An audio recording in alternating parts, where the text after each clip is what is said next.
And now for the $8 million question nobody asked, everybody wants to know. So, diesel pusher or gas engine? Which one do you really need in your Class A?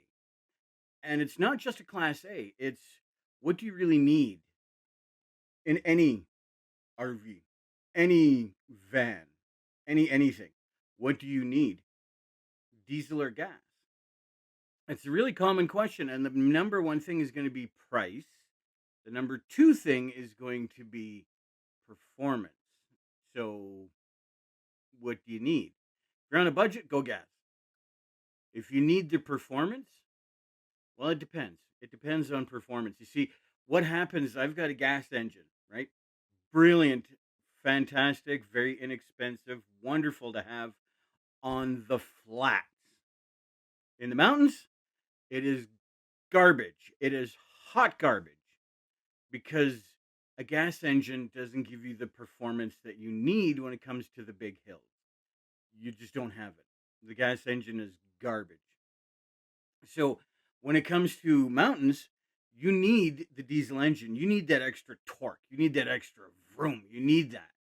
It's a little bit more expensive to run, but at the same time, it's a little bit cheaper on the hills because when you get to the hills, it's cheaper. It's less expensive because you're not revving the engine as high. You're able to go further, faster, better, stronger, all that good stuff. You're able to do that. Whereas with a gas engine, your engine's going to scream up and down every mountain there is because that's just what gas engines do. They scream on mountains. And if you're driving, say, a van, you might think, well, it doesn't matter that much. I'm only on a van. It only weighs so much. Like, yeah, but it's designed to only have so much. By the time you put your van build in there, you put your fresh water, your fuel, the extra stuff that you're going to be bringing along, your van build itself, and like all those extra things, like that's a lot of weight. And because that's a lot of weight, your gas engine may be screaming on some of those hills. I know on the East Coast there's the Adirondack Mountains, and on the West Coast, Rocky Mountains, of course. There's a couple other mountain ranges that are out there as well. There's west of the Rockies here in Canada. We have a whole other mountain range, and I can't remember what it's called for the life of me. Someone let me know down in the comments what that mountain range is, because I know there's a mountain range on the west of the Rockies. There's the Adirondack Mountains. You go even further in Canada, and they have a whole other mountain range that I can't remember the name of. It's way, way, way east of the Adirondack Mountains, which we do not call the Adirondack Mountains here in Canada. But still, you get the idea. There's a lot of mountains all over the place, and it's flat in the middle. So if you're living in the middle, you're staying in the middle, you're not doing anything but the middle, and you can build your build as heavy as you want. Gas engines, great. But if you plan on going the distance, that's where you need the power. If you plan on having an extra heavy build and you plan on going near either coast, you're going to want diesel. If you're planning on going to the back country, you're going to want diesel because there's a lot of smaller hills, but they're hills. Let's be fair. Hills are hills.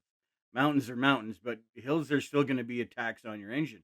So a gas engine might be struggling to get your fan build up some of those hills. You might be using more gas than you think.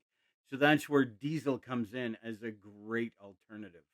It's something that you may seriously want to look into. And I'm not even kidding. Because when you've got, like, if you're really worried about the price point and you're not really going near any of the mountains, you're not really going to be doing a lot of mountain stuff, great, go with gas. But if you're going to be doing any mountains at all, I highly recommend you go to diesel. Just skip all the nonsense, just go straight to diesel. Van build, Class C, Class A, whatever, it doesn't matter. Go with the diesel engine if at all possible. And it's one of those things like if you're going to be going in the middle of winter, you very much need to have a more robust engine. So if you're going to be camping out there full time, you're going to be in the northern climates at all, diesel's the way to go. And here's the thing that nobody's going to talk about, nobody's going to even think about. What about your diesel heater? Does that not all of a sudden just, click? It just makes sense all of a sudden? Or you've got a diesel heater and you've got a diesel engine. Wouldn't it make sense? Because that way you just have to make one stop, you fill up both at the same time, you're good to go. You're sure you can get your some of the heaters, like for example, the brand name Wabasto. You can get that in a gasoline version, but it does the same basic thing. It's just it's a heater, not a diesel heater. It's a gasoline heater, but you get the idea. It does the same thing. So you can do that. Runs off of your tank. It's great. And by the way, that's another thing that I would highly, highly, highly recommend. I have one in my RV. Mine is propane. However, I use propane for my furnace. I use propane for my cooking. I use propane for all kinds of stuff. So it makes sense for me to have propane in mine. However, if I was to do it again, I would have an induction cooktop, get rid of the propane for the most part, and then I would have the wow, I just totally blanked there. So I would have the induction cooktop, a diesel engine. Currently have a gas engine, but I would have a diesel engine, and I would run a diesel heater instead of a propane heater. That's what I would do, and it wouldn't be a Webasto. Maybe it would. I don't know. I haven't really researched heaters in Class A. I haven't done that yet, so I really I don't know. I don't know what it would be, but it's something that I would seriously consider, though. Seriously, think about that. Think about what your needs really are. Are you going to be doing a lot of hilling? Are there going to be a lot of hills? Are you going to go up and down mountains? Going down mountains is the easy part. Any engine could do that. But if you're going to be going up and down the Rocky Mountains or the Adirondack Mountains in the eastern U.S., you're going to want a diesel engine. And if you're going to be doing a lot of things like out on the East Coast, like New Brunswick or Nova Scotia, Newfoundland, Labrador, those things, they've got monster hills. They're mountains. They really are.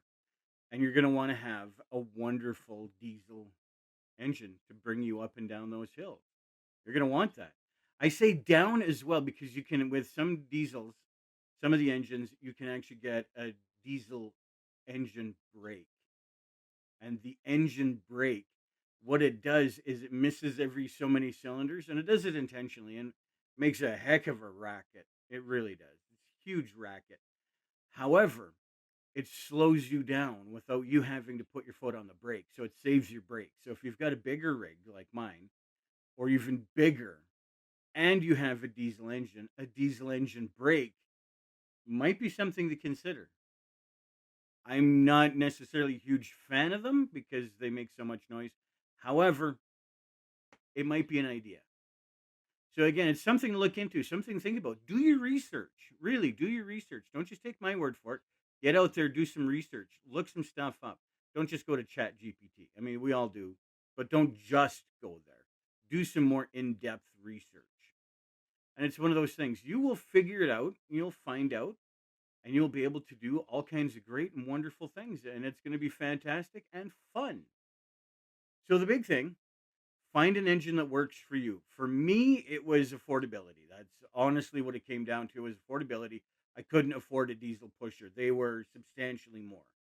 So rather than say 125 or 130,000, they were closer to 225, 230. It was $100,000 difference minimum to go from a diesel pusher to a gas.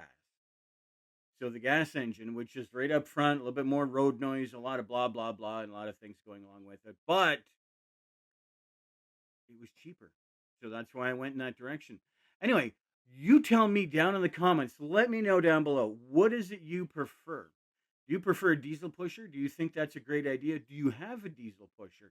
Or are you riding around in a van? And then tell me whether you think a diesel engine would help out or whether you struggle on some of the hills with your gas engine. Let me know down below. And as always, don't be shy. Go outside. Go outside. My outside's right there. Anyway, go outside.